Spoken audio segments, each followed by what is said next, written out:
Welcome, IELTS champions! I'm Kevin Wynn. Nice to meet you again. This is IELTS Listening Practice Test 4, your key to nailing a Band 7+. Expect talks on libraries, travel holidays, tourism studies, and environmental impacts. Download the transcript and answer key below and comment your target score. Let's dive in. You will hear a number of different recordings, and you will have to answer questions on what you hear. There will be time for you to read the instructions and questions, and you will have a chance to check your work. All the recordings will be played once only. The test is in 4 sections. At the end of the test, you will be given 10 minutes to transfer your answers to an answer sheet. Section 1. A library inquiry call. Catch names, numbers, and facilities like Science Club. Skip distractors. Jot quick notes. Now turn to Section 1.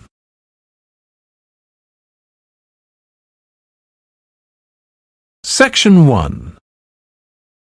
You will hear a man telephoning a friend to find out about their local public library. First, you have some time to look at questions 1 to 4.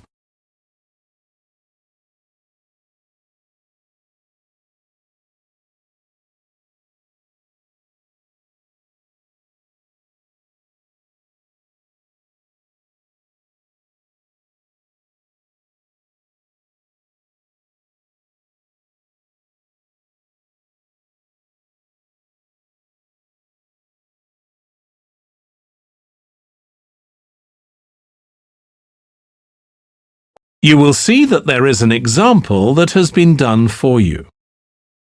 On this occasion only, the conversation relating to this will be played first. Hello? Hi, Susie. It's Paul here. How are you? Enjoying your new job? You're working at the library, aren't you? Yes, I started when the library reopened a month ago. It's great. The woman says that the library reopened a month ago. So month has been written in the space. Now we shall begin. You should answer the questions as you listen because you will not hear the recording a second time. Listen carefully and answer questions 1 to 4. Hello? Hi, Susie. It's Paul here. How are you? Enjoying your new job? You're working at the library, aren't you? Yes, I started when the library reopened a month ago. It's great. Actually, Carol and I have been meaning to join for a while. Oh, you should. It doesn't cost anything, and the new library has all sorts of facilities. It's not just a place where you borrow books.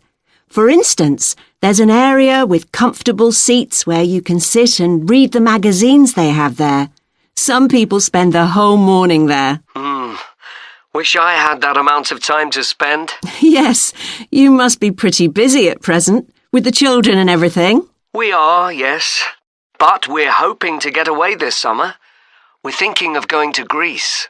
Well, we've got a much larger section of the library devoted to travel books now, so you should come and have a look. I can't remember if there's anything specifically on Greece, but I should think so. OK. Now, Carol's organising a project for the history class she teaches at school. It's about life in the town 100 years ago. Do you have anything that might be useful? Yes, actually, we've now got a new section with materials on the history of the town and surrounding region. Right. I'll tell her. You can't always find that sort of thing on the internet. Now, in the old library, there used to be a separate room with reference books. It was a really nice, quiet room. Yes, we've put those books in the main part of the library now, but we do have a room called the community room. It can be hired out for meetings, but at other times, People can use it to study. I might use that. It's hard to find anywhere quiet at home sometimes. I can't remember how old your son and daughter are. We've introduced a special section of fiction written specially for teenagers, but they might be a bit young for that. Yes, they would be. Before you hear the rest of the conversation, you have some time to look at questions 5 to 10.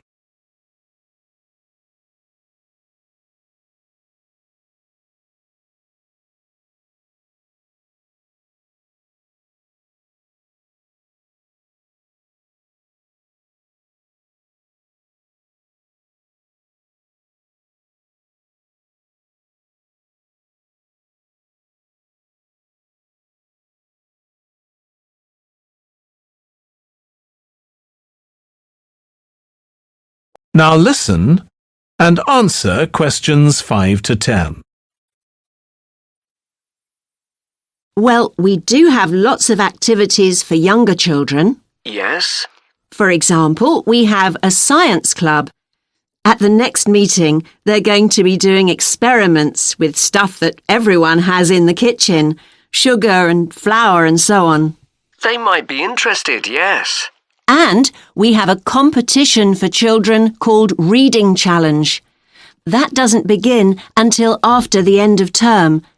They have to read 6 books and they get a certificate if they manage it. So that gives them something to do while they're on holiday, instead of getting bored. That's the idea. And there's special activities for adults too. On Friday, we have a local author called Tanya Streep, who's going to be talking about her new novel. It's called Catch the Mouse, and she based the story on a crime that actually took place here years ago. Right. We're not free on Friday, but I'll look out for the book.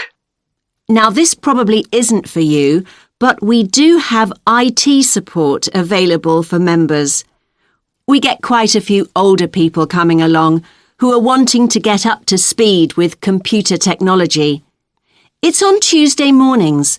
They don't need to make an appointment or anything. They just turn up. Well, my mother might be interested. I'll let her know. OK. And there's another service which you wouldn't expect from a library, which is a free medical checkup. The hospital arranges for someone to come along and measure the level of sugar in your blood, and they check cholesterol levels at the same time. Really? Yes, but that's only for the over 60s, so you wouldn't qualify. OK. Well, I'll tell my mother. She might be interested. What other information? Well, we do have a little shop with things like wall charts and greetings cards, and also stamps, so you can post the cards straight away, which is really useful. Yeah. Well, I'll bring the children round at the weekend and we'll join. Oh, one more thing. I'll be bringing the car. Is there parking available? Yes, and it's free in the evening and at weekends. Perfect.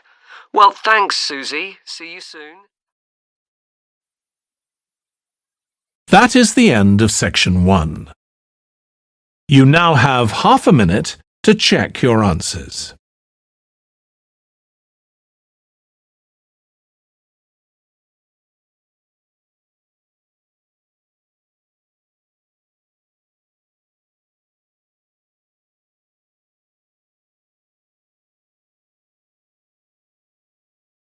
Section 2. Travel Company Training. Focus on holiday types, ages, and features like painting classes.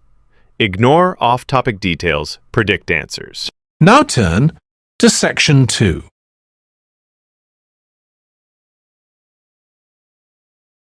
Section 2. You will hear part of a training session for new employees at a large travel company. First, you have some time to look at questions 11 to 17.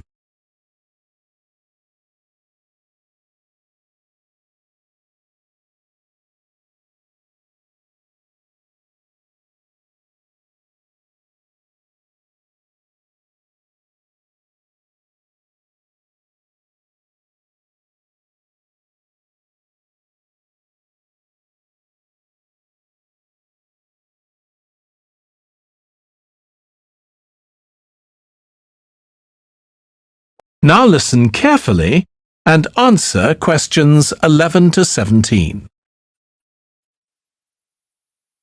In this session in your training day, we're going to look at some of the more specialized holidays we offer at BC Travel. Now, the travel business is very competitive, and it's important to be aware of how the market's changing and developing. In terms of age groups, the over 65s are an important market, and one that's increasing steadily year on year. The fewest holidays are taken by the 31 to 42-year-olds, and that figure shows no sign of rising. The biggest market at present is still the youngest group, the 16 to 30s, but this group's also seen the biggest drop over the last few years, whereas there's a noticeable growth in the number of holidays taken by the 55 to 64-year-olds. As far as the 43 to 54-year-olds are concerned, bookings there are steady, but I have to say we haven't seen the increase we expected. One trend we're noticing with nearly all age groups is the growing popularity of holidays in which clients do some kind of specialized activity. I'm not talking here about adventure holidays where clients take part in high-risk activities like whitewater rafting just for the thrill of it. Activity holidays usually involve rather less high-risk sports or things like art and music. They're not necessarily cheaper than ordinary holidays, often the opposite in fact, but they do often take place outside the main tourist centers, which gives an opportunity for clients to find out more about the local people and customs. And many say this is one of the most positive features of these holidays. Of course, they offer the chance to develop a new skill or talent, but clients often say that more than this, it's the chance to create lasting relationships with other like-minded people. That's the main draw. Let me give you some examples of BC travel activity holidays. Our painting holidays take place in 4 different centers in France and Italy, and they're very popular with clients of all abilities from beginners onwards. We've got an excellent team of artists to lead the classes. Some of them have been with us from the start, and 5 additional ones will be joining us this year so that we can offer a greater number of classes in each center. As far as cooking holidays are concerned, I know a lot of agents offer holidays where clients cook recipes related to one particular country, usually the one they're staying in, but we focus on dishes from a great many different ones. Apart from that, you'll find the usual emphasis on good quality organic ingredients. That's more or less a given nowadays, and there are generally some meat-free recipes included. Our photography holidays take place in a wide range of countries from Iceland to Vietnam, and clients have the opportunity to see some stunning scenery. Groups are small, no more than 8, so clients can have one-on-one tuition during the holiday, and excursions are arranged with fully trained guides. At the end of each holiday, an exhibition is held of the photographs taken so that clients can see one another's work and receive valuable feedback from the tutor. Before you hear the rest of the training session, you have some time to look at questions 18 to 20.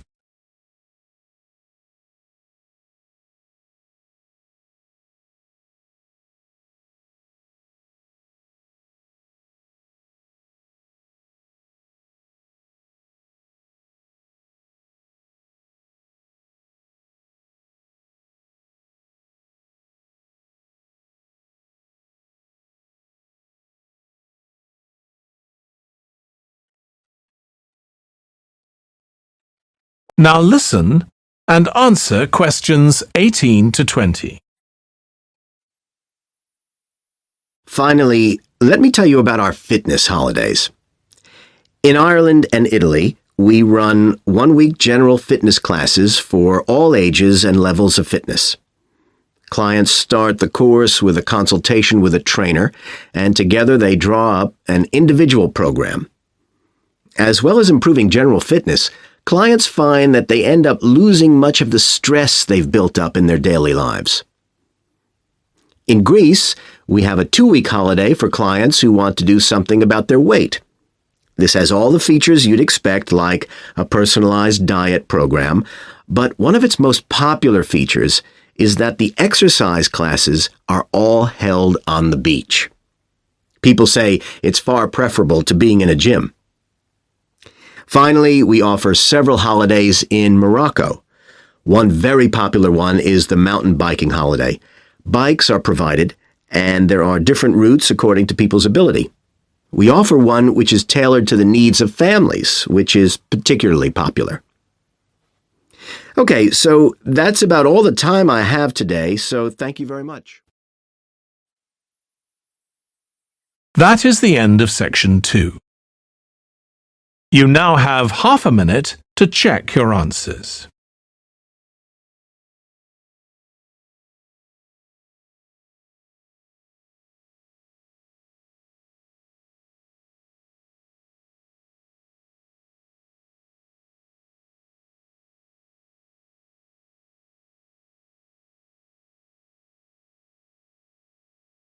Section 3. Tourism Case Study Talk. Track processes and issues like visitor center. Watch for opinion shifts. Summarize trends. Now turn to section 3.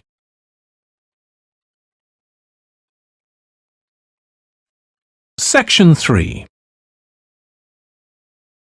You will hear 2 tourism students called Natalie and Dave talking about the tourism case study they are doing. First, you have some time to look at questions 21 to 26.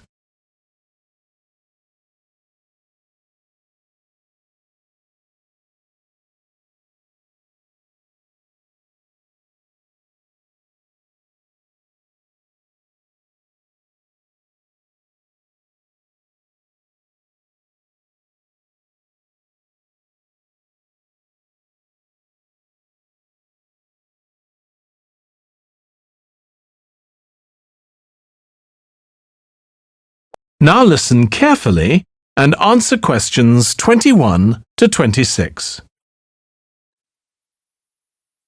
Dave, I'm worried about our case study. I've done a bit of reading, but I'm not sure what's involved in actually writing a case study. I missed the lecture where Dr. Baker talked us through it. OK, well, it's quite straightforward. We've got our focus. That's tourism at the Horton Castle site. And you said you'd done some reading about it? Yes, I found some articles and made notes of the main points. Did you remember to keep a record of where you got the information from? Sure, I know what a pain it is when you forget that. OK, so we can compare what we've read. Then we have to decide on a particular problem or need at our site. And then think about who we're going to interview to get more information. OK, so who'd that be? The people who work there? And presumably some of the tourists too? Yes, both those groups. So we'll have to go to the site to do that, I suppose. But we might also do some of our interviewing away from the site. We could even contact some people here in the city, like administrators involved in overseeing tourism. OK, so we'll need to think about our interview questions and fix times and places for the meetings. It's all going to take a lot of time. And if we can, we should ask our interviewees if they can bring along some numerical data that we can add to support our findings. And photographs? I think we have plenty of those already. But Dr. Baker also said we have to establish with our interviewees whether we can identify them in our case study or whether they want to be anonymous. Oh, I wouldn't have thought of that. OK, once we've got all this information, I suppose we have to analyse it. Yes, put it all together and choose what's relevant to the problem we're focusing on, and analyse that carefully to find out if we can identify any trends or regularities there. That's the main thing at this stage, rather than concentrating on details or lots of facts. OK, and then once we've analysed that, what next? Well, then we need to think about what we do with the data we've selected to make it as clear as possible to our readers. Things like graphs or tables or charts. Right. Then, the case study itself is mostly quite standard. We begin by presenting the problem and giving some background, then go through the main sections. But the thing that surprised me is that in a normal report, we'd end with some suggestions to deal with the problem or need we identified. But in a case study, we end up with a question or a series of questions to our readers, and they decide what ought to be done. Oh, I hadn't realised that. Before you hear the rest of the discussion, you have some time to look at questions 27 to 30.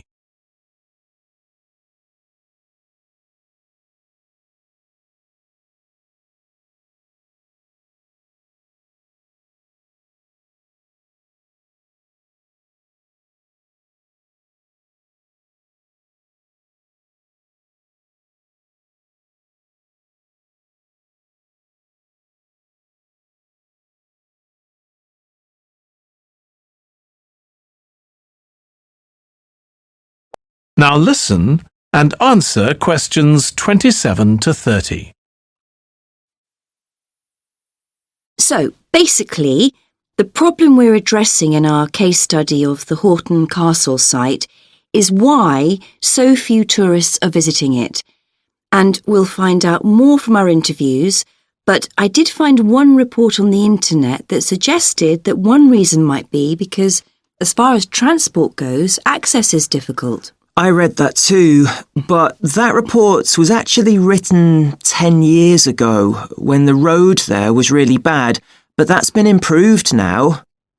And I think there's plenty of fascinating stuff there for a really good day out, but you'd never realise it from the castle website. Maybe that's the problem. Yes, it's really dry and boring. I read somewhere a suggestion that what the castle needs is a visitor centre. So we could have a look for some information about that on the internet. What would we need to know? Well, who'd use it for a start? It'd be good to know what categories the visitors fell into too, like school parties or retired people. But I think we'd have to talk to staff to get that information. OK, and as we're thinking of suggesting a visitor centre, we'd also have to look at potential problems. I mean, obviously it wouldn't be cheap to set up. No, but it could be a really good investment. And as it's on a historical site, it'd need to get special planning permission, I expect. That might be hard. Right, especially as the only possible place for it would be at the entrance, and that's right in front of the castle. But it could be a good thing for the town of Horton. At present, it's a bit of a ghost town. Once they've left school and got any skills or qualifications, the young people all get out as fast as they can to get jobs in the city, and the only people left are children and those who've retired. Right. Something else we could investigate would be the potential damage that tourists might cause to the castle site. I mean, their environmental impact. At present, the tourists can just wander around wherever they want. But if numbers increase, there might have to be some restrictions, like sticking to marked ways. And there'd need to be guides and wardens around to make sure these are enforced. Yes, we could look at that too. OK, well, we've certainly managed... That is the end of section 3. You now have half a minute to check your answers.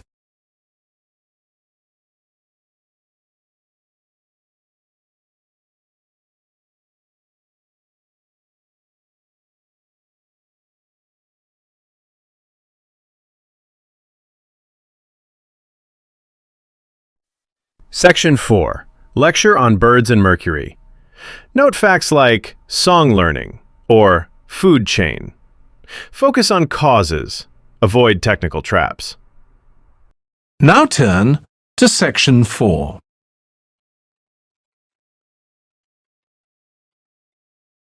Section 4. You will hear a lecturer on an environmental studies course discussing how birds are affected by environmental change. First, you have some time to look at questions 31 to 40.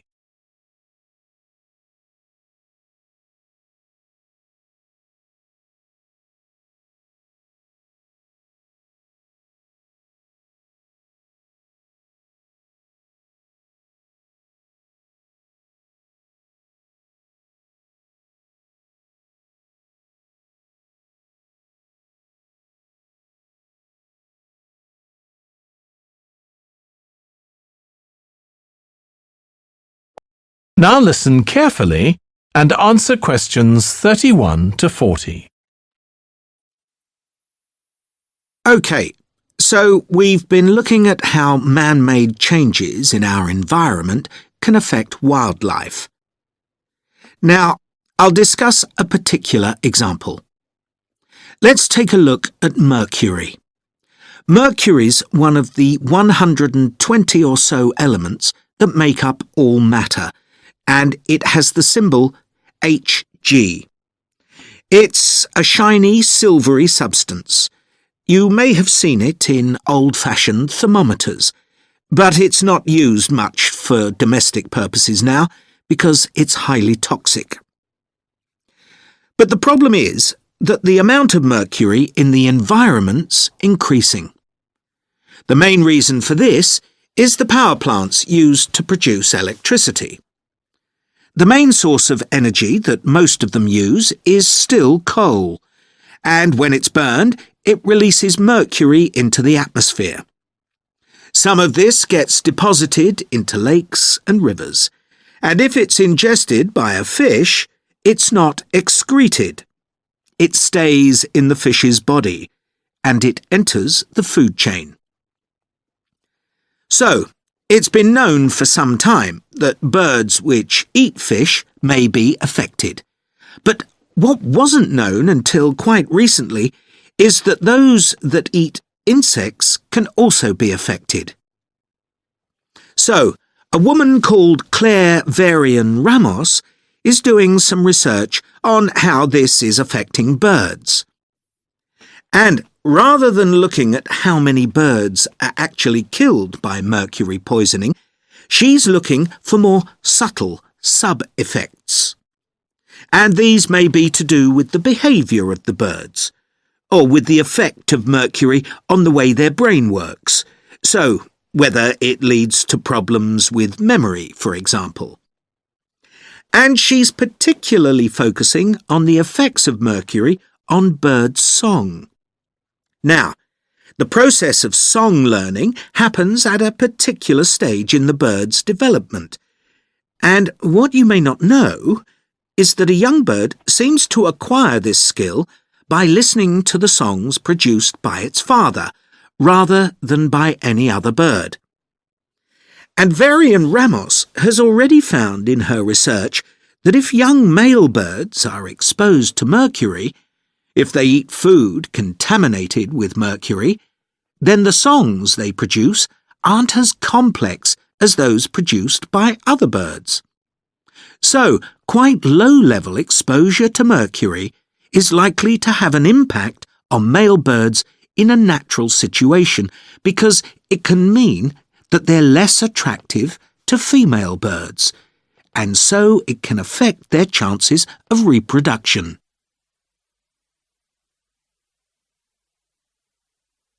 Now, the way she's carrying out this research is worth thinking about. She's using a mixture of studies, using birds kept in laboratories and studies carried out outdoors in the wild. The lab-based studies have the advantage that you don't get all the variables you would in a natural setting.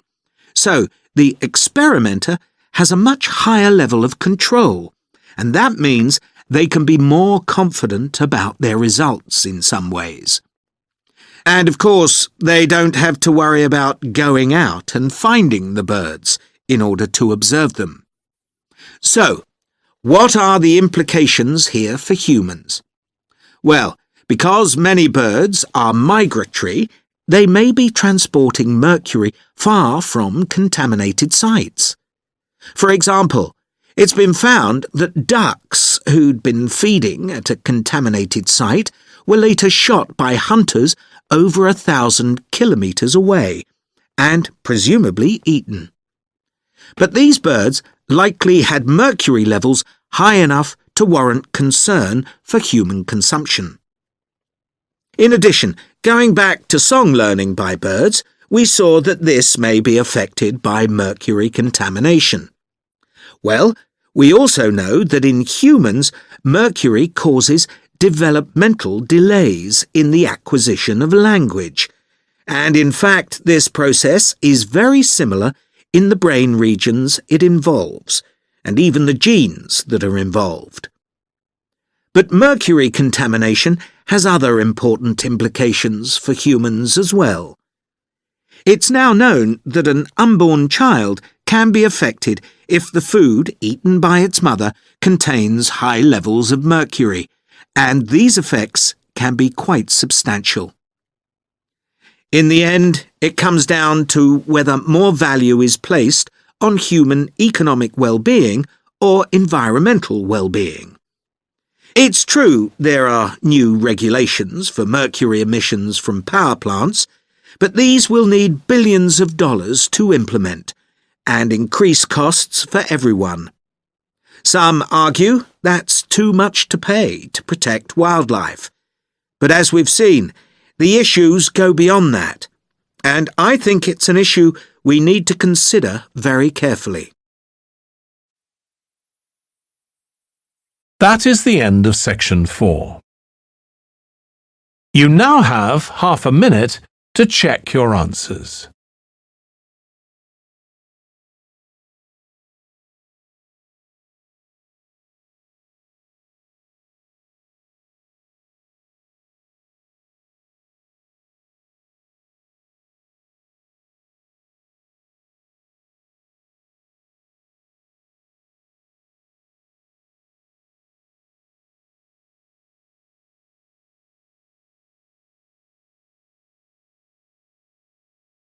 That is the end of the listening test. In the IELTS test, you would now have 10 minutes to transfer your answers to the answer sheet.